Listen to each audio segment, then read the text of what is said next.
Welcome to the Private Practice Survival Guide podcast with your host, Brandon Seigel. I'm a published author, speaker, entrepreneur, and private practice strategist dedicated to transforming the way that healthcare functions. This podcast is all about empowering you to create the change you want to see. Let's dive in.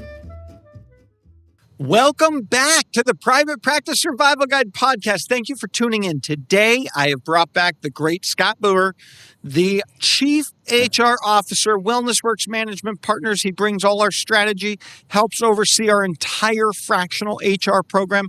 Today, we are talking about something important. And I know I've had a lot of episodes on this, but I wanted to bring Scott in because I wanted you to have a different lens, a different perspective, etc.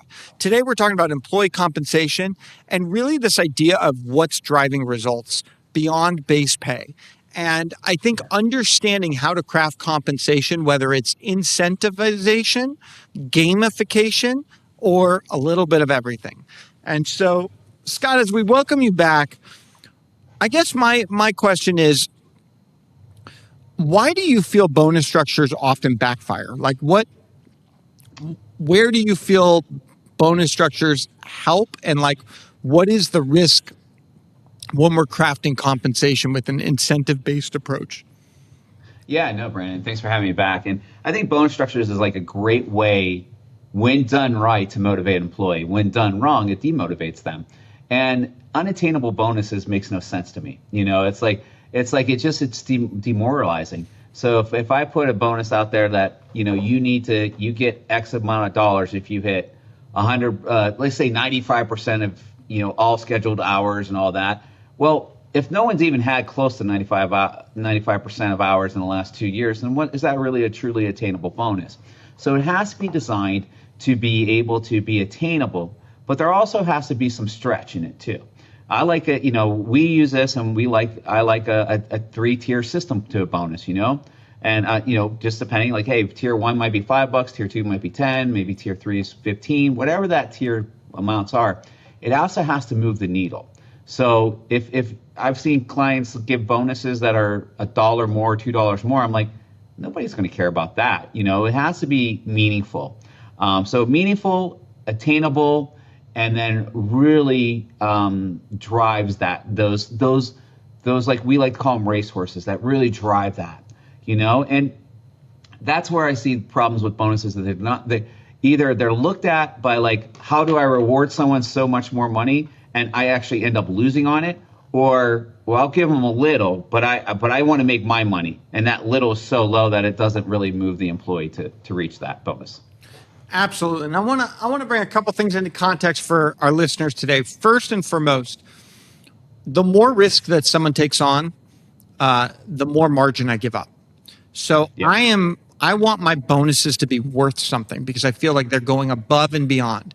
Where I find incentive-based pay falls short is when everyone takes a bonus as an expectation versus an opportunity. So what happens is I hire Scott and I say, hey, Scott, I'm paying you a $65,000 base and you have an opportunity to earn $100,000.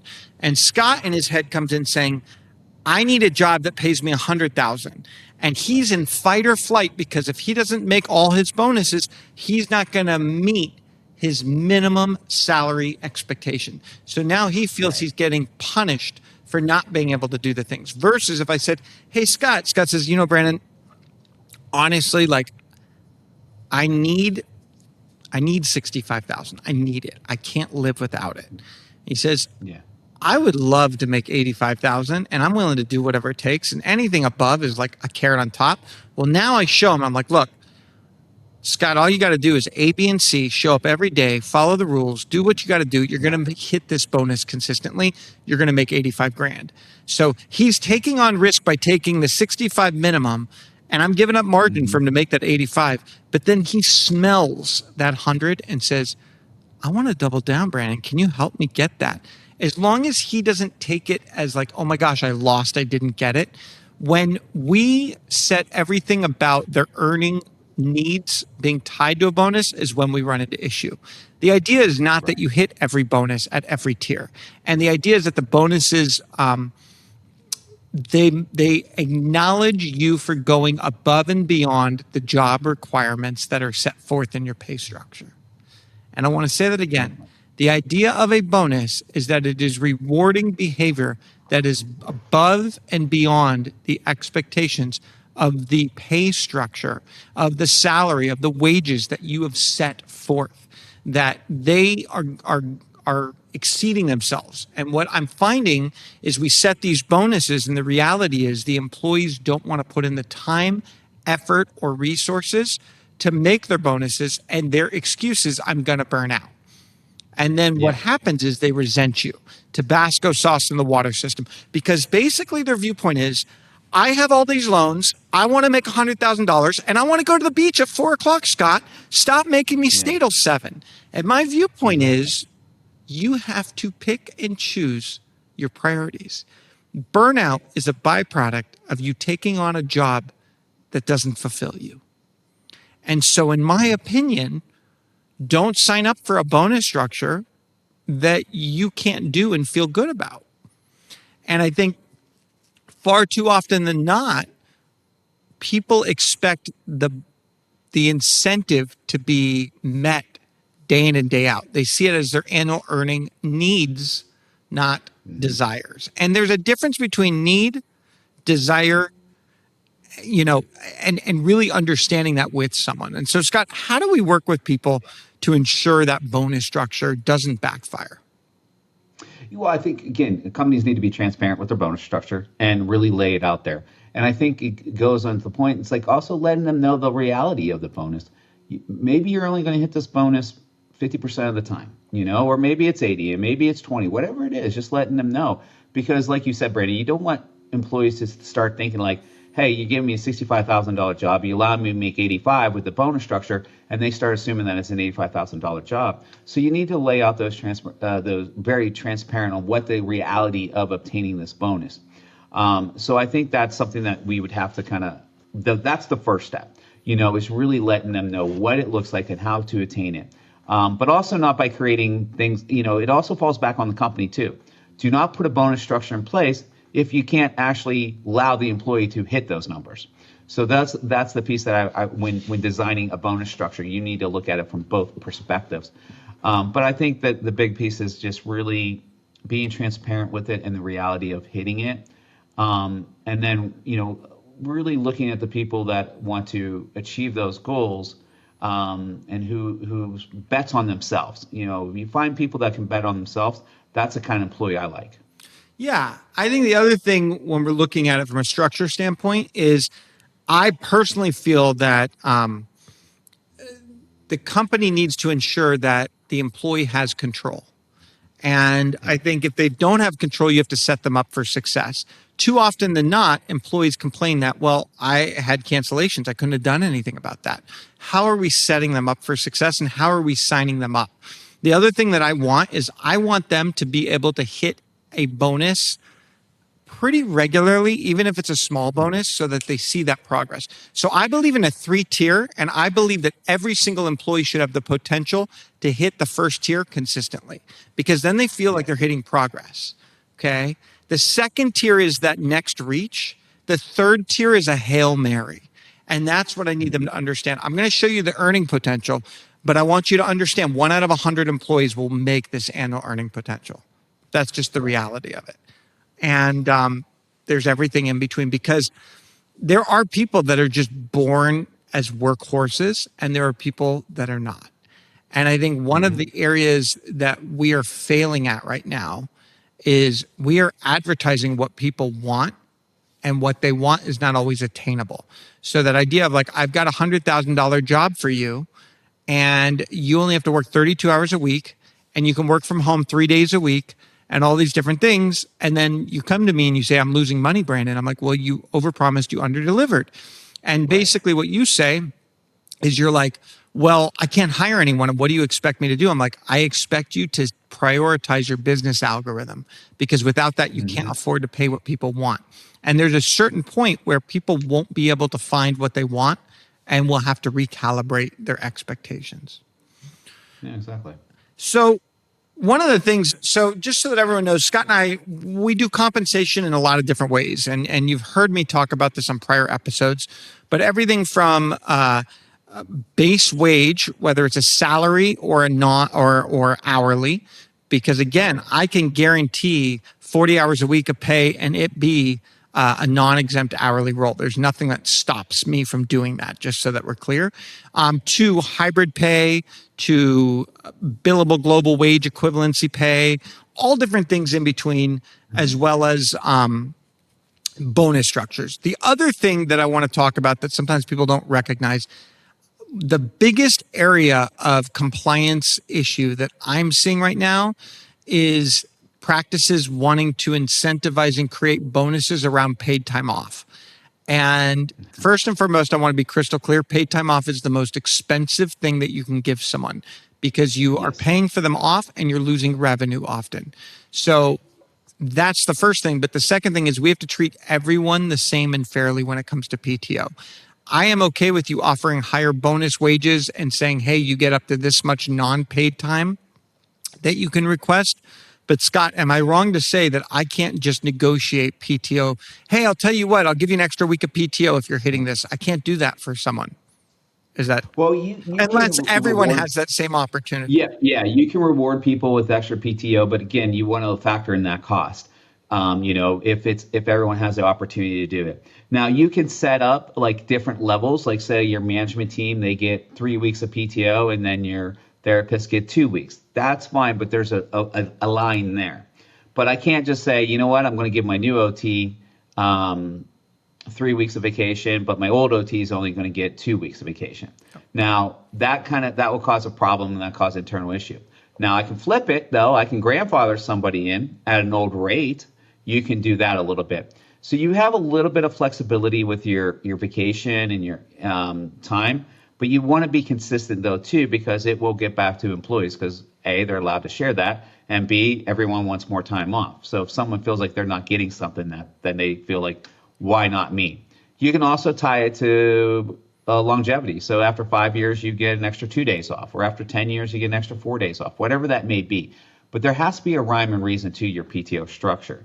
And that's the thing that you just can't just throw them like, oh, well, I'll give them just, I get it, Scott, they wouldn't join me. And if I didn't give them this extra time off, well, if you feel like that's really where you're at and you want this employee, then I wouldn't give them paid time off. You'd have to look at unpaid time off.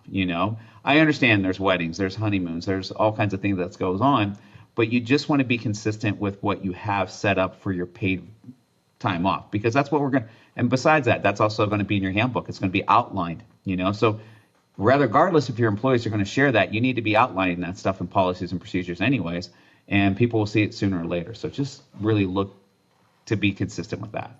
Yeah. And on this topic, again, I might not be, you may not favor my opinion on this, but here's the bottom line.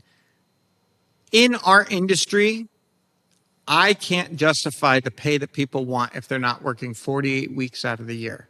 So many of you are having them take over 4 weeks off between holidays, sick time, everything. Mm-hmm. And what I want to say is you should be cutting their salary by $10,000 for every 40-hour work week that they take off between revenue and cost on average when they're a revenue generating employee. The other thing I like to do is I like to incentivize people to cash out. So I'd rather you say, hey, we've got 10 paid holidays. That's when you take time off.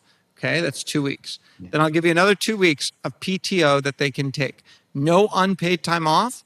And if you cash out at the end of the year because you unused it, give them 1.5, give them 2.0 the value, 2.0 the value, 2 times the value. Yeah. It's worth it. We're not recognizing the importance of what each employee means in the workforce today.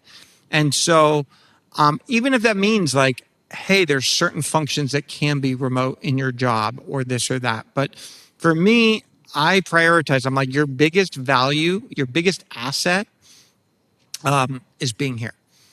And it's so funny because even athletes, they always say, what's the biggest asset of an athlete? It's actually showing up and being healthy, being on the field. You're no good to the team if you're not there. honestly, you're no good to the team if you're not here. And I know everyone talks about like, we need time off and we need to rejuvenate. And I come back to like, love your job, do your job, work your job, find people that want to do that. And like, I'm being real. I don't think I've ever taken 4 weeks off in my life. Scott, you've been with No, me for 12 years. Have you ever seen me no, go off the grid for 4 weeks? no, and we're saying 4 weeks over a whole year. We're not. Yeah, no, I No, don't I'm saying think. four I weeks think the in an most would. entire 52-week calendar. Yeah, Have you ever no, seen me? And no, people are going to be like, well, Brandon, you're the owner. I'm being very transparent with you. Um, the organization that Scott and I both work for, I'm not the owner of. Before yeah, even I got into this, Scott and I worked together. yeah, I've never seen Scott take 4 weeks off. 4 weeks off no, the grid. He's never taken 4 weeks off the grid. None of no. my employees, even though we have PTO and all of that, they value and understand that being in the job is a needed thing in order to deliver on the mission and the vision and the purpose of our organization. Right. And and to use that old adage, the best ability is availability, right? There you go. That's what That's they what I was always looking say. for. Thank you. Yeah, and that's something that's critical. And what I see, Brandon, is a lot of times owners will be like, well, we need them. They always, because they hear from their employees, I need to recharge, I need rest, I got to avoid burnout. And then we develop plans around that fear and not reward those that actually want to work. And that's why I love the payout too. And it's like let your employees have the option. You give them, in your example, we give them 2 weeks off. And when we say 2 weeks off PTO, that includes your sick time and vacation time. So want to make sure that's clear. So if you're in a state that requires sick leave, like in Oregon or California or New York, then you're just it might only be 1 week of that you're adding to that. So you have to add that sick leave in there, and then we're adding maybe 1 week of PTO or vacation. But in that 2 week period that you offer them, sure, they can take that time off. We're not saying that they can't. We're not holding them their feet to the fire that say, oh, you're not allowed to take the time off. But we're also not going to say, hey, if you don't take this time off, you're going to lose it, and you don't get anything for it. It's like, because then I have people just taking time off to take time off, whereas some people actually, I know it may seem rare, but they're out there. They want to work. Like they might say, you know what, I'm good with just taking maybe 4 days off this year. I have other things going on, or you know what, I have student loans. I want to make as much money as I can by paying them the 1.5 or 1.25 or 2x on their payout. It incentivizes them, and companies will easily make that time up plus more. So I think you have to incentivize both, but too often we look at one of them and not the actual other piece of it.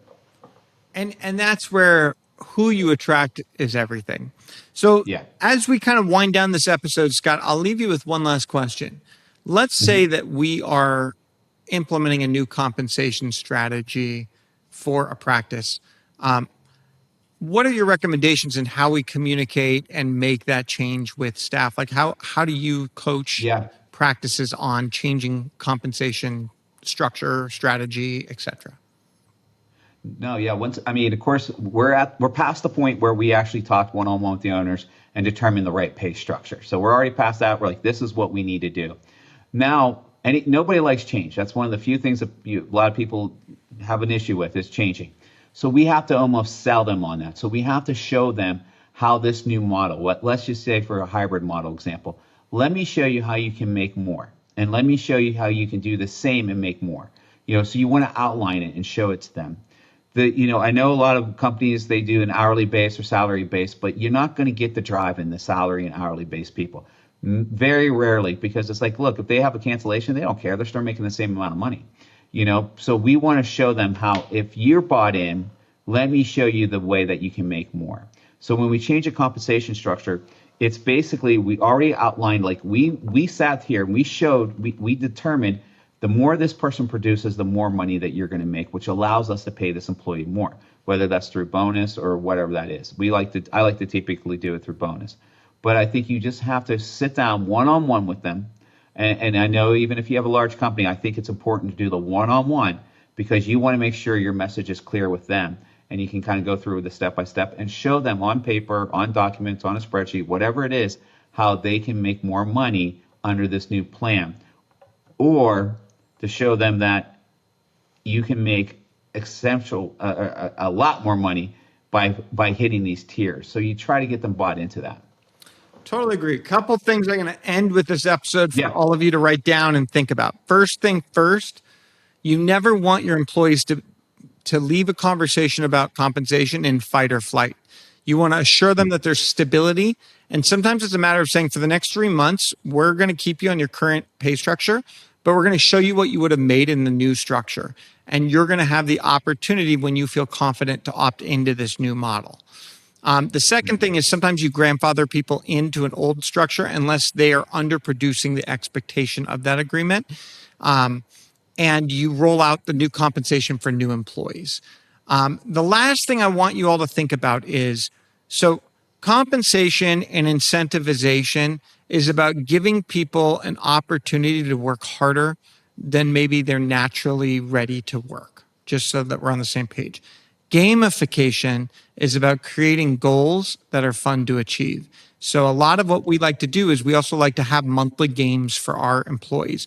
Gamification can be about delivery of patient care. It could be about schedules. It could be about all different things. It could be about Google reviews. It could be about all these different things. But I want you to leave this episode thinking two things. One is incentivization is about the opportunity that you show people they have control over creating.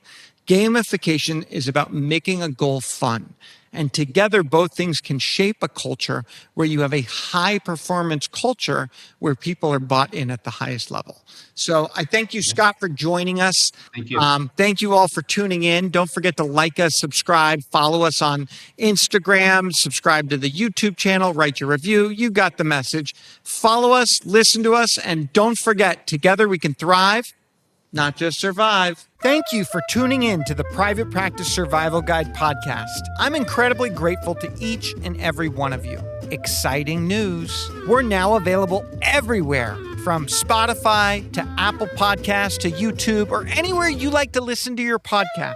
So watch, listen, and reach out. If you loved this episode, please drop a 5-star review. It truly means the world to me. Are you looking for more ways to elevate your practice? If so, now is your chance. Reach out, go to my website, or email me at brandon@wellnessworksmp.com. And remember, it's not just about surviving, it's about thriving.